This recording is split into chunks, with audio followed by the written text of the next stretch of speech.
భక్తజనులకు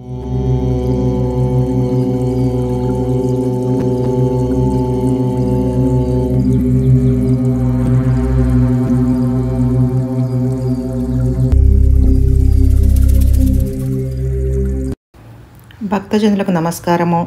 శ్రీ గణేశాయ నమః, శ్రీ సరస్వత్యై నమః, శ్రీ పాదవల్లభ నరసింహ సరస్వతి, శ్రీ గురు దత్తాత్రేయాయ నమః. ఆంజనేయ చరిత్రలో మనం శతకంఠ రావణుని కథ చెప్పుకున్నాం కదా.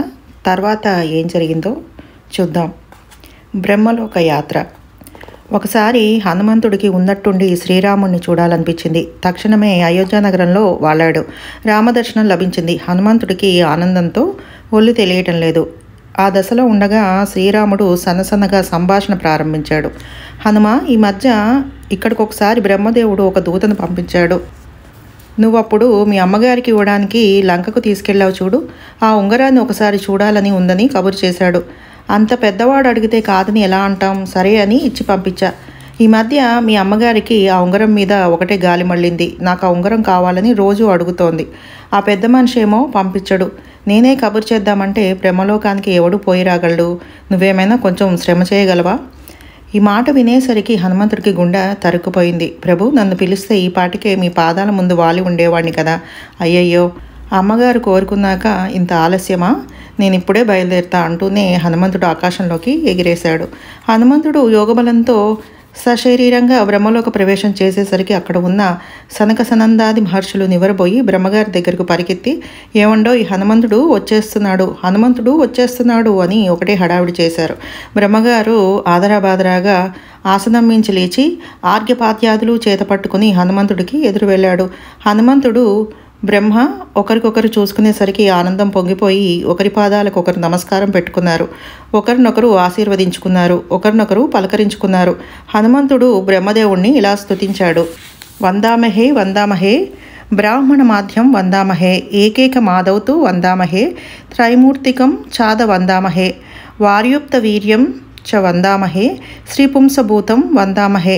చివరికి బ్రహ్మగారే సంభాళించుకుని హనుమంతుడికి స్వాగత పూజలు చేసి సముచిత ఆసనం మీద కూర్చోబెట్టి చాలా గౌరవం చేశాడు. అప్పుడు హనుమంతుడు బ్రహ్మగారిచ్చిన ఆసనం మీద కూర్చుని మెల్లిగా మాటలు మొదలుపెట్టాడు. బ్రహ్మదేవ, నేను రామాజ్ఞతో ఇక్కడికి వచ్చాను.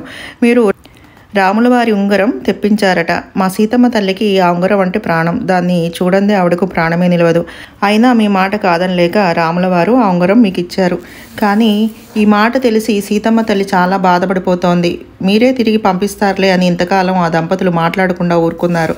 చివరికి తప్పక రాముల వారు నన్ను మీ దగ్గరికి పంపించారు. హనుమంతుడు చాలా వినయంగానే మాట్లాడినా బ్రహ్మగారు మాత్రం కొంచెం విసుగ్గా మొహం పెట్టి ఇలా అన్నారు. హనుమ, ఏమి మాటలు ఇవి? శ్రీరామచంద్ర ప్రభు ఇచ్చింది మళ్ళీ అడుగుతాడా?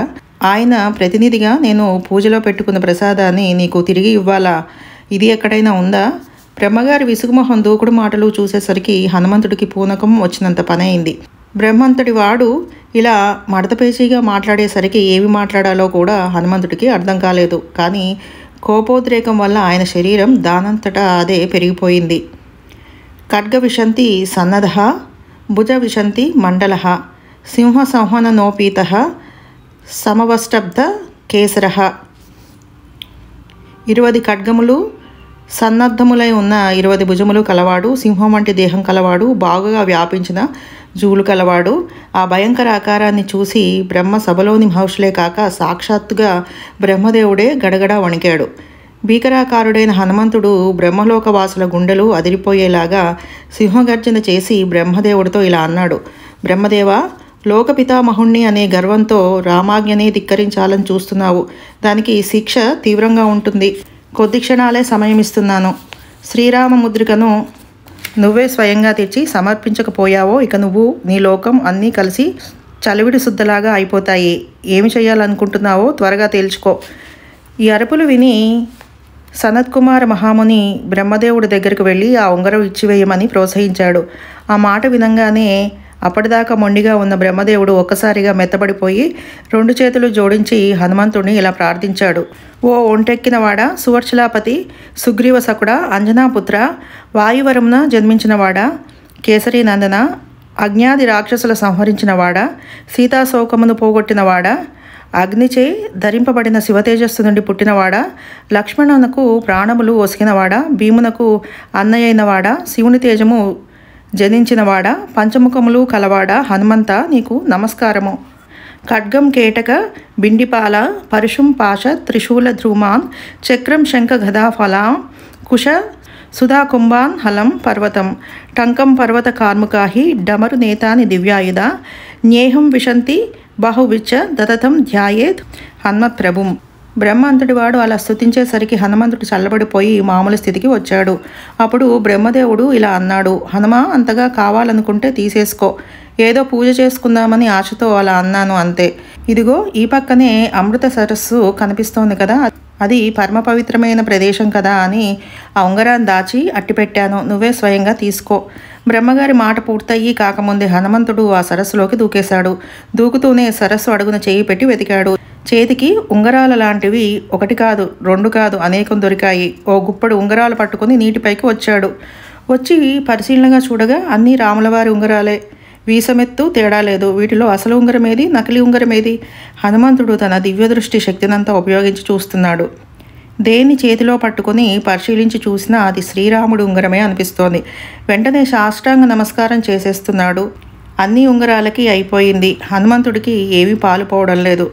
ఆయన ఇలా ఆలోచనలో పడ్డాడు, నా దివ్య దృష్టి పొరపాటు చెప్పదు, అన్నీ శ్రీరాముడి ఉంగరాలే. గుప్పడి ఉంగరాలు ఎదురుకుండా ఉన్నాయి. ఆ చెరువు లోపల ఇంకెన్ని ఉన్నాయో, వీటిలో ఏది తీసుకుపోవాలి? పోనీ అన్నీ తీసుకుపోతే? రామప్రభువు నన్ను తన ఉంగరం తీసుకురమ్మన్నాడు కానీ బ్రహ్మగారింట్లో ఉన్న ఉంగరాలన్నీ బెదిరించి తీసుకురమ్మనలేదు. రామప్రభువు చెప్పకుండా అన్నీ తీసుకుపోతే తనకి దోపిడీ దొంగకి భేదమేమిటి? అంతలావు విరాట్ రూపం చూపించిన హనుమంతుడు ఇప్పుడు ఎటు పాలుపోక బెరుగుబెరుగుగా బ్రహ్మగారి వంక చూశాడు. ఆయనేమీ కోపంగా లేడు. పైగా తన ఆలోచనలన్నీ ఆయనకు అర్థమైనట్లున్నాయి. అన్నీ ఆయనవేనయ్యా, ఏది కావాలంటే అది తీసుకుపో, లేకపోతే అన్నీ తీసుకుపో అన్నాడు బ్రహ్మదేవుడు దర్జాగా. హనుమంతుడి గందరగోళం మరింత ఎక్కువై చేతిలో ఉన్న ఉంగరాలన్నీ ఆ సరస్సులోనే పడేసి బుడుంగున అక్కడి నుంచి మాయమైపోయి ఒక్క ఉదుటున అయోధ్య నగరంలో దూకాడు. తర్వాత కథలో ఏమైందో రేపు చూద్దాం. సర్వం శ్రీగురు పాదారవింద అర్పణమస్తు. సర్వే జన సుఖినో భవంతు. శుభం భూయాత్.